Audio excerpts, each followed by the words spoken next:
Então vamos lá, pessoal. Como eu tinha falado semana passada, a gente vai introduzir um novo assunto.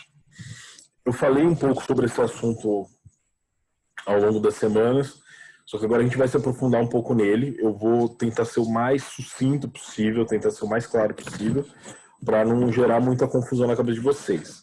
Eu espero que vocês tenham lido os resumos, tenham visto os materiais, porque daí vai ficar muito mais prático e mais fácil para vocês, tá? Introdutória da ideia que a gente tem do que é a física envolvendo a ressonância magnética, a gente já veio falando que o campo magnético é formado de polo positivo e negativo, ele interage com as partículas do átomo. No átomo a gente tem partículas positivas, negativas e neutras. E aí toda uma introdução foi dada sobre isso. Eu vou só apontando tópico por tópico aqui da introdução, tá? E aí, em cima das partículas, o que era relevante para nós, que eu disse há alguns dias, é a ideia do próton. Por quê? O próton tem massa atômica maior do que do elétron, né? Até então a gente vinha estudando o elétron. E o comportamento dessas partículas é como se fosse de um ímã, né?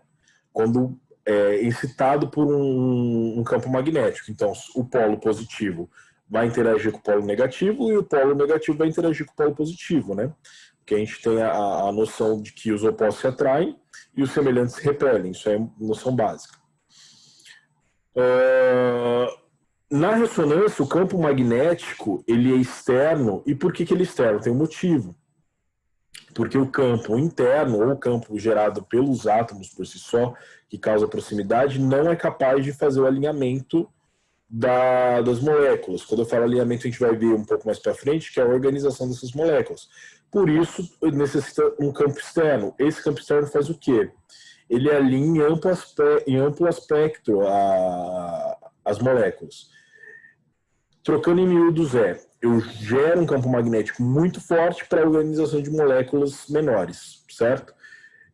Em contrapartida, se esse campo magnético for comparado ao campo magnético que nós geramos como indivíduos e indivíduos que carregam cargas elevadíssimas de átomo, não é relevante para essa organização.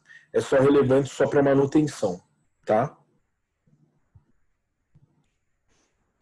E quando a gente entra em ressonância, a gente vai falar de um ponto mais interessante. Por quê? Eu gero esse campo magnético é muito forte, mas ele vai interagir especificamente com as moléculas que tenham necessidade de ser organizadas. Aí a gente volta lá atrás. Igual eu disse, a gente tem o processo da bobina, a gente tem o processo dos processadores de coleta, e esses processadores de coleta que vão ditar a regra sobre o que pode ser relevante para a organização, isso quando a gente fala de tecido, e o que não é relevante para a organização. E aí, em cima desse campo magnético, a gente vai ter que dar um nome, lá na frente a gente vai dar um nome a essa frequência, mas a gente gera um campo eletromagnético.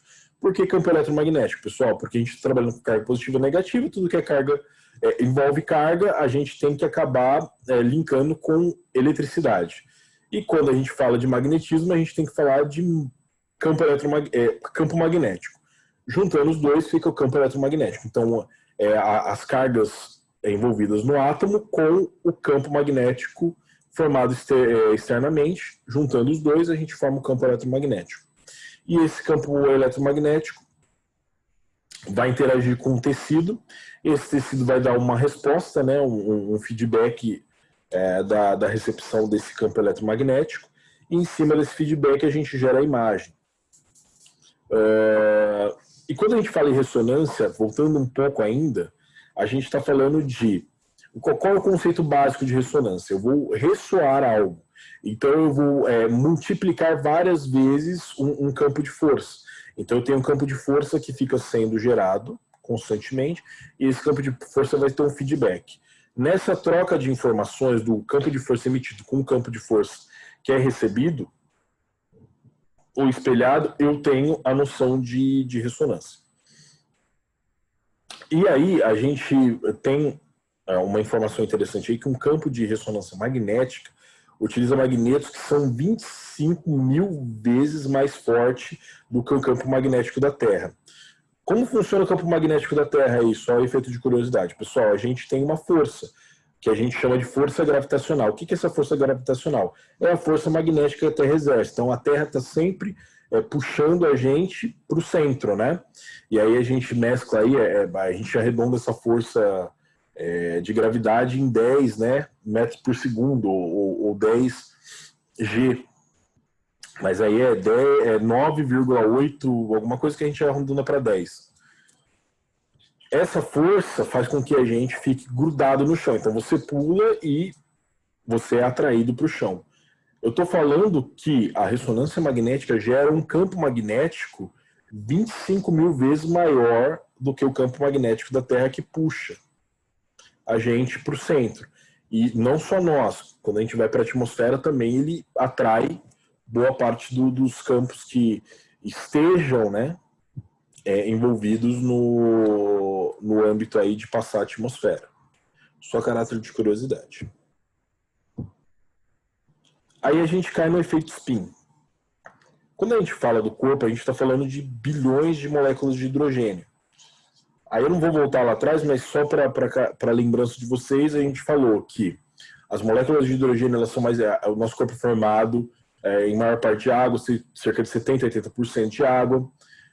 A água, a fórmula molecular dela, ou a fórmula basal dela, são 2 Hs e 1 O, então 2 hidrogênios e 1 oxigênio.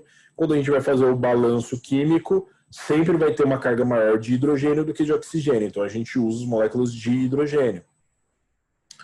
Nessa molécula de hidrogênio, o que vai ser relevante para nós? Não o elétron, porque o elétron é muito leve, a massa dele é quase nula. Então a gente vai usar a massa do próton. Então eu tenho 2 moléculas de hidrogênio e vou usar esse núcleo dele com próton com carga positiva. Esses pontinhos vermelhos que vocês estão vendo aqui, ó, são todas as moléculas de hidrogênio, né? E elas têm um comportamento em atmosfera dentro do nosso corpo livre. Não livre como a ideia do elétron, que a gente fica com aquela ideia de que pula de camadas, mas ele é livre. Eles não são ordenados, por quê? Você tem uma série de processos fisiológicos, você tem bomba de ATP, você tem composto de consumo energético, produção energética, então essas moléculas elas não seguem um padrão de organização. Entretanto, quando a gente fala de ressonância, a gente precisa ter a ideia de que eu preciso organizar essas moléculas, porque eu vou emitir o campo magnético, esse campo magnético vai fazer com que essas moléculas se organizem e essa organização vai me dar o feedback para que os meus processadores possam compilar, tratar essa imagem, né, com os filtros específicos e me dar uma imagem com alta resolução. Então, o que eu quero que vocês enxerguem primeiro, gravem isso. Primeira fase, as moléculas de hidrogênio, que são as mais relevantes para nós, elas estão desordenadas. A função do campo magnético é fazer com que essas moléculas se tornem ordenadas para que eu possa ter o processamento adequado e nesse processamento adequado gerar uma imagem de alta definição. Isso que eu quero que vocês gravem primeiro, tá? Depois eu vou mandar esse material para vocês, tá, pessoal? Não vou ficar lendo o texto. O que eu estou falando aqui é basicamente o que está no texto, tá? E tem uns plus também, mas da pesquisa que eu mandei para vocês lá, da questão de radiação, que não usa radiação ionizante, etc. E aqui a gente vai criar uma lupa, a gente viu lá as moléculas de hidrogênio desordenadas, aqui a gente cria uma lupa e vai dar um zoom aqui no que, o que engloba fisicamente essa molécula de hidrogênio e o que interfere nela. Primeiro, eu tenho um sentido de carga, porque a gente está falando de hidrogênio, com relevância a gente pega o próton tem caracteristicamente carga positiva. Então a carga positiva, adotando a função ideal, né? Carga positiva ia estar tendendo a ir para cima. O efeito spin dele é giratório, mas a carga ela tende a ir para cima. Então, o que eu estou falando para vocês? Essa carga ela tem a tendência de seguir sentido reto, né? Para frente. ou para cima, depende do ponto de referência, né? E quando a gente fala de efeito spin, é o efeito de giro. Aqui a gente tem um elétron circundando, né? Esse núcleo atômico, e esse composto inteiro, essa molécula inteira está fazendo um processo de giro aqui, ó. A característica dela sempre está girando, ela girando e o sentido dela sempre em frente. Professor, mas confuso isso. Para a gente ter um exemplo legal disso aí, é só a gente pensar na Terra. Como funciona a Terra, pessoal? A Terra está girando, né, no seu próprio eixo, em 360 graus, e ao mesmo tempo ela está girando em volta do Sol, certo? E mesmo nesse tempo ela não sai do eixo dela, ela continua fazendo o processo dela de rotação e de translação em volta do Sol. É a mesma ideia, o processo físico é igual. Ela está girando em volta do próprio eixo, mas mesmo girando em volta do próprio eixo, ela tem um processo característico. A única diferença aqui que a gente descarta do exemplo da Terra girando em torno do Sol é que aqui a gente não tem o Sol. Então, por isso que a molécula fica girando desordenada, com sentidos desordenados. E a gente precisa organizar ela. Pessoal, até aí tranquilo?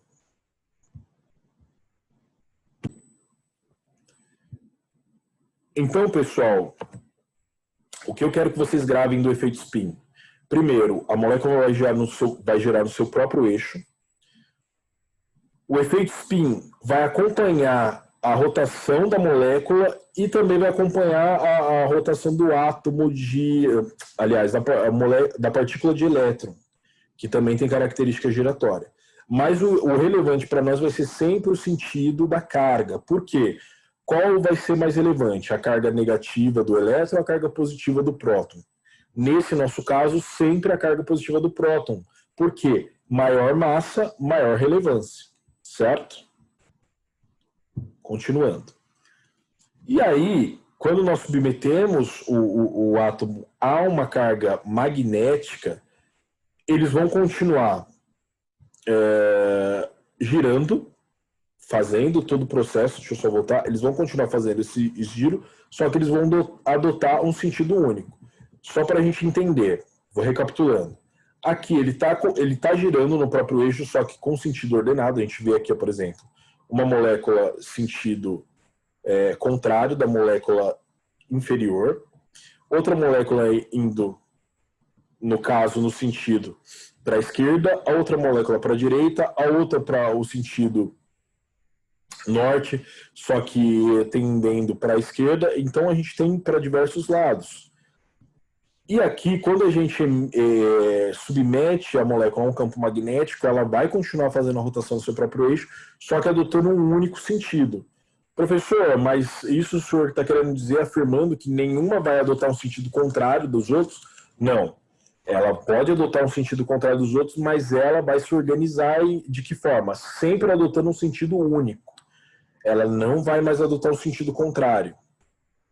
Então, só retomando, alinhamento atômico, sem o campo magnético, elas têm um alinhamento aleatório. Com o campo magnético, elas adotam um alinhamento ordenado. Quando eu falo de alinhamento aleatório, imagem ruim, organização ruim, captação e processamento dificultado. Quando eu falo de átomo alinhado, ordenado através do campo magnético, eu tenho sentido único, eu tenho processamento eficaz e eu tenho imagem em alta definição. Por que isso, pessoal? Agora a gente vai entender. A ressonância magnética, igual eu falei lá atrás, trabalha com radiofrequência. Então, eu estou emitindo uma radiação de radiofrequência. Não é radiação ionizante. Quando eu falo radiação, vocês separem essa parte aqui, pega a radiação ionizante agora, põe dentro de uma caixinha, e agora a gente vai trabalhar com radiofrequência. A gente fala radiação, pode falar radiação, mas a gente costuma usar muito radiofrequência para não confundir vocês, tá? Mas aqui a gente vai trabalhar com radiofrequência porque a gente faz um campo magnético, esse campo magnético entra em contato com a estrutura corporal, essa estrutura corporal ela tem as moléculas organizadas, e, através da radiofrequência, ela passa um feedback. Então, como isso pode ser organizado na cabeça de vocês? Ó, eu tenho uma emissão da máquina, nos dois sentidos, eu tenho uma interação com o corpo. No caso, quem vai fazer essa interação entre máquina e homem é a bobina. Eu tenho essa interação, eu capto essa radiofrequência, ela conversa com a molécula, organiza a molécula através do campo magnético e, através dessa organização, ela passa uma mensagem de volta para a máquina dessa molécula organizada. Como é que a gente vai organizar isso na nossa cabeça? Primeiro, moléculas desorganizadas. Se ela tivesse contato com a radiofrequência, ela ia dar um feedback de informação desorganizada. Moléculas organizadas, ela passa o feedback de moléculas organizadas. Professor, mas o que isso é relevante no tecido? Por exemplo, quando a gente vai falar de um tumor ou de uma área de estudo de um tumor. Isso faz com que eu tenha limpeza. Eu não preciso de filtros, porque eu já criei todos os filtros. Tem filtros na máquina, né, para alinhar alguns pontos de frequência ou alguns pontos que ficam vazios ali, porque a gente está falando de transformar um sinal analógico em um sinal digital. Mas, no final, a gente tem uma imagem muito mais nítida. Por quê? Porque eu organizo e aí eu consigo conversar. Aquela frequência que entrou assim e conversou com o tecido depois de organizado, ela volta retilínea. Trocando em miúdos para vocês só materializarem um pouco mais essa ideia, quando eu falo de energia alternada, frequência alternada e frequência reta ou frequência retilínea. Então eu quero que vocês gravem. Sempre vai entrar uma frequência alternada e vai sair uma frequência retilínea. Por quê? Porque o campo magnético ele vai entrar, conversar com o corpo, ele vai fazer a leitura daquilo e vai devolver para a máquina a leitura que ele fez. E via de regra a leitura tem que ser retilínea, a leitura tem que ser linear, tá? Ou a leitura tem que ser constante, mas eu não posso afirmar que a leitura é constante porque cada tecido tem um ponto característico, uma variação biológica característica. Então eu não posso falar que é constante, tá? Eu vou ter sempre uma troca, um feedback constante entre a máquina, o corpo e retornando para a máquina. Aí seguindo, antes de cair nos princípios físicos, eu quero só falar um pouco sobre isso aqui, para a gente finalizar. E aí eu vou finalizar aqui, vou pausar aqui para a gente continuar princípios físicos na próxima aula, senão fica muita coisa para vocês. Aqui eu tenho a emissão de radiofrequência e aqui eu tenho a devolução da radiofrequência. Então, basicamente, é muito interessante. Aqui eu tenho o ponto zero, que a gente vai chamar de B0, e vocês vão ver muito esse B0 a partir de agora. B0 é a tendência ideal daquela molécula, ou a tendência ideal do próton. Então, sempre sentido único, tá? Aqui eu tenho a radiofrequência emitida e a radiofrequência devolvida. Aqui, pessoal, didaticamente falando, eu vou sempre falar que a mesma frequência que foi emitida é a frequência que vai ser devolvida, porque se ela tiver em frequências diferentes, não é mais a mesma mensagem, né, que vai estar sendo trocada entre a máquina, o corpo e devolvendo para a máquina. Então aqui eu tenho aqui representado o corpo, uma molécula com efeito spin, né? O B0 representado por essa seta e a molécula e a rotação dela no próprio eixo representada aqui por essa seta. Então eu tenho a emissão da radiofrequência entrando no corpo e depois da leitura essa radiofrequência sendo devolvida para a máquina. A ideia dela em cima das bobinas é o fornecimento da energia através da emissão de pulso. Quando eu falo de emissão de pulso, então eu tenho um pulso de radiofrequência que está entrando, isso conversa com o corpo e a bobina faz com que devolva um pulso de leitura para a máquina. E aí os captadores, receptores, aqui igual a gente viu no computador, vão fazer a leitura dessa imagem e dessa informação e geram a imagem. Então, o que eu quero que vocês gravem disso?